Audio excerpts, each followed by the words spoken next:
Now, staying with this issue, let me bring in Anne-Sophie Simpere, the author of How the State Attacks Our Freedom. Good to talk to you. Formerly of Amnesty International, you were looking at the issue of police brutality and illegal use of force in the past. Just first of all, give me your sense of what you make of what's going on at the moment.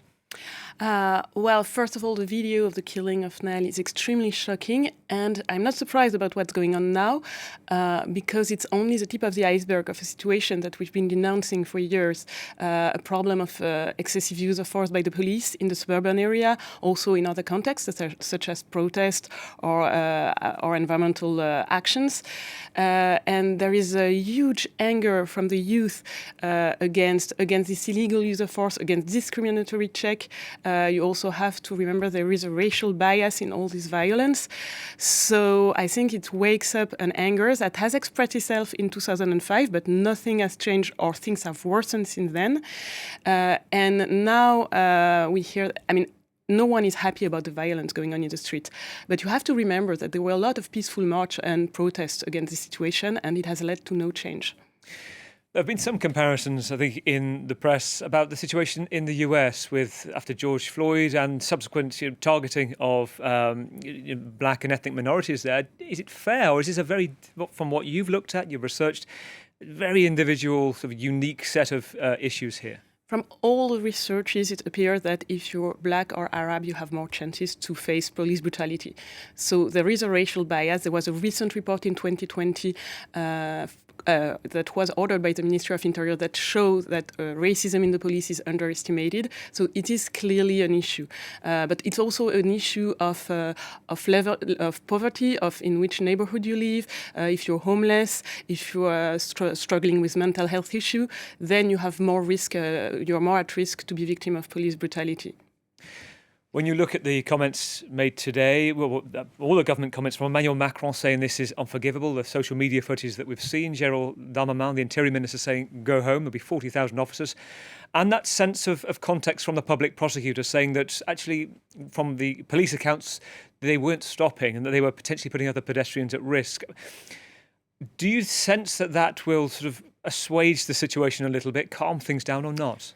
I think it's going to be difficult because if you remember when the music producer Michel Zecler was heavily beaten by the police under the eye of the camera, Emmanuel Macron also said it wasn't acceptable. And it was the same when Cédric Chouviat was suffocated. It was a delivery man in Paris early 2020. He was suffocated by the police. Also, in that case, it was filmed.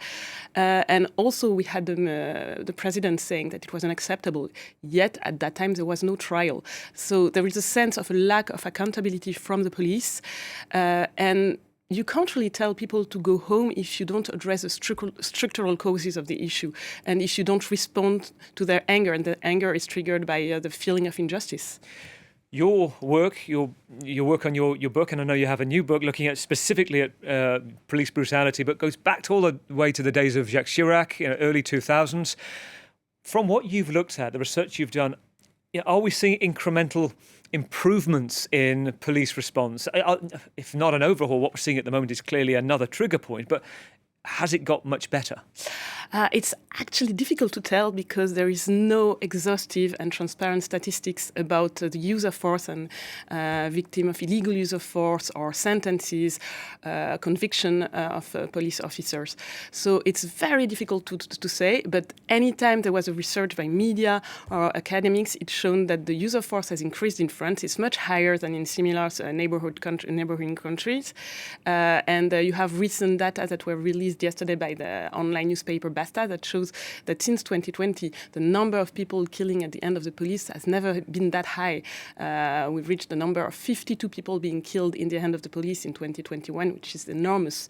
It used to be around an average of 17 a year, which was already higher than what's happening in Germany, higher than what's happening in the UK, if you take into account the size of the population. So we have a police that kills a lot, and we have very few cases of actual sentences against the accused. Given the specific work you've done, if you had the ear today of Emmanuel Macron, of the president, to say, this is what needs to change, this is what needs to be uprooted, to be overhauled, what is it?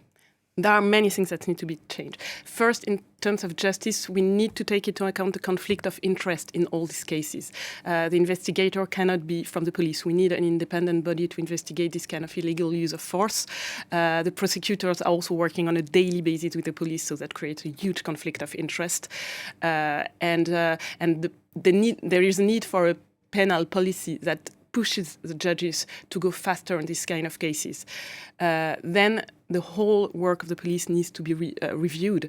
At the moment, we have a policy of the numbers where the result of the police work is calculated in terms of quantity of arrest instead of quality of work.